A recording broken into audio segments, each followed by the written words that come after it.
Mengejutkan, ternyata roket yang ditembak Hamas ke Israel berasal dari Korea Utara.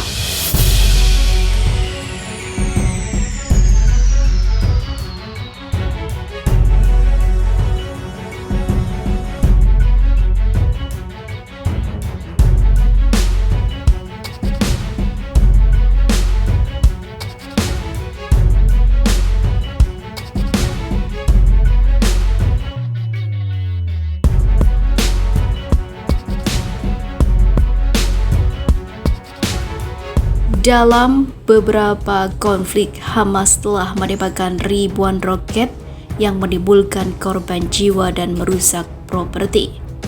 Meskipun ada beberapa roket yang dijatuhkan oleh sistem pertahanan udara Israel Iron Dome. Menurut laporan The Telegraph pada Juli lalu, Korea Utara telah menandatangani kesepakatan dengan Hamas untuk menjual roket dan peralatan komunikasi kepada organisasi tersebut. Kesepakatan itu dikatakan bernilai beberapa ratus ribu dolar Amerika, sehingga kemungkinan besar jika itu terjadi akan melibatkan penjualan ribuan roket Korea Utara ke Hamas. Kesepakatan itu dilaporkan ditengahi melalui perusahaan Front Lebanon yang memiliki hubungan dengan Hamas yang berlokasi di Beirut.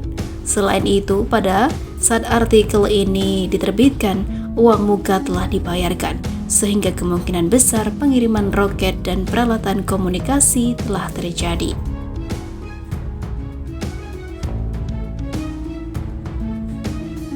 Roket yang mungkin dijual Korea Utara ke Hamas adalah sistem 122mm dan atau 107mm atau variannya yang diproduksi Pyongyang di dalam negeri, catat The National Interest. Roket ini sangat murah untuk diproduksi dan relatif murah untuk dijual, ditambah Korea Utara menyimpan sistem ini dalam persediaan. Dan dengan demikian, jika kesepakatan itu diselesaikan, jumlah roket itu kemungkinan akan berjumlah ribuan. Selain itu, kebutuhan Hamas akan ribuan roket lain sangat mencolok pada akhir musim panas. Seiring mereka telah menembakkan setidaknya 4.500 roket selama konflik yang terjadi dengan Israel. Jadi ini adalah waktu yang tepat bagi Korea Utara untuk turun tangan dan memberikan dukungan dengan harga tertentu yang dibutuhkan Hamas untuk secara efektif melakukan konflik berikutnya melawan Israel. Tetapi ada lebih banyak dukungan yang diberikan Korea Utara kepada Hamas. Beberapa di antaranya sangat relevan dengan konflik saat ini, lanjut The National Interest. Pejabat militer Israel yang terlibat dalam operasi Korea Utara memberikan bantuan kepada Hamas dalam membangun jaringan terowongan ekstensif yang mendukung operasi tempur mereka. Terowongan itu begitu luas sehingga orang Israel menjulukinya Metro. Ini tidak mengherankan karena Korea Utara juga memberikan bantuan Hizbullah dalam membangun terowongan dan jaringan bawah tanah yang digunakan selama Perang 2006 dengan Israel. Itu adalah jaringan terowongan bawah tanah Hamas yang luas yang ditargetkan Israel baru-baru ini sebagai salah satu simpul kunci menuju kehancuran. Akhirnya, citra dan laporan lain menunjukkan Korea Utara telah menjual versi buatan mereka dari 9K111 Fagot Rusia yang oleh Korea Utara disebut Bullseye 2 ke Hamas, yaitu senjata anti-tank. Korea Utara kemungkinan menggunakan Iran sebagai saluran untuk penjualan, dan gambar tersebut menunjukkan anggota Brigade Is-ad-Din Al-Qassam yang setia kepada Hamas dengan senjata versi Korea Utara.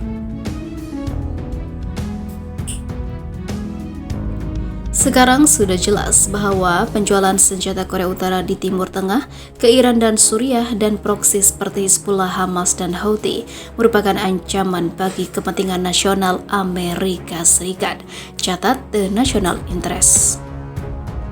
Dalam 2 tahun terakhir ini adalah kedua kalinya kita melihat sistem senjata Korea Utara yang menjadi ancaman langsung bagi pasukan Amerika Serikat. Satu set rudal yang diluncurkan berada dalam seri Cam rudal yang didasarkan pada sistem Scud C buatan Korea Utara dan berkembang biak ke Iran dan kemungkinan ditingkatkan dengan bantuan Korea Utara juga.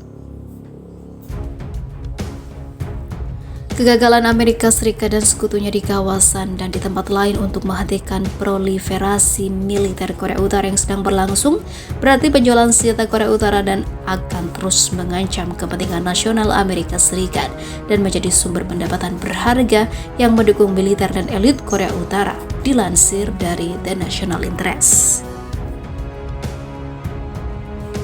Sangat benci Israel, Korea Utara, dan Kim Jong-un ternyata pernah gempur negara Zionis dengan jet buatan Rusia. Begini kronologinya. Siapapun tentunya akan mengecam tindakan Korea Utara yang senang meluncurkan rudal dalam rangka uji coba senjata. Terlebih-lebih orang Barat yang selalu mengecam tindakan Korea Utara tersebut. Tak heran karena Barat yang begitu paranoid dengan Kim Jong-un dan kawan-kawan selalu menentang segala bentuk kapitalis Amerika Serikat di dunia ini. Untuk menakut-nakuti saudara tuanya, Korea Selatan yang didukung oleh Amerika Serikat, Korea Utara bahkan tak segan melakukan provokasi militer di Laut Kuning. Namun siapa sangka di balik sikap jahatnya yang sering dipikirkan oleh Barat, Korea Utara ternyata amat membenci negara Israel yang dianggap sewenang-wenang terhadap Palestina. Rasa jengkel Korea Utara bahkan diwujudkannya dengan mengirim pilot tempur untuk memerangi negara Zionis tersebut. Ini terjadi saat tahun 1973 ketika di Timur Tengah pecah perang Yom Kippur. Terjadi kekurangan pilot tempur terlatih pada koalisi Arab lawan Israel dalam Yom Kippur yang bisa mengawaki jet tempur MiG-21 Fishbat. Koalisi Arab kebingungan menghadapi keadaan tersebut. Tiba-tiba saja datang tawaran dari Korea Utara untuk meminjamkan pilot tempurnya sebanyak 20 personel kepada koalisi Arab untuk berperang melawan Israel. Bukan main girangnya koalisi Arab, apalagi pilot-pilot yang dikirim Korea Utara tersebut amat terlatih mengawaki MiG-21 dan sudah mengantongi 2000 jam terbang.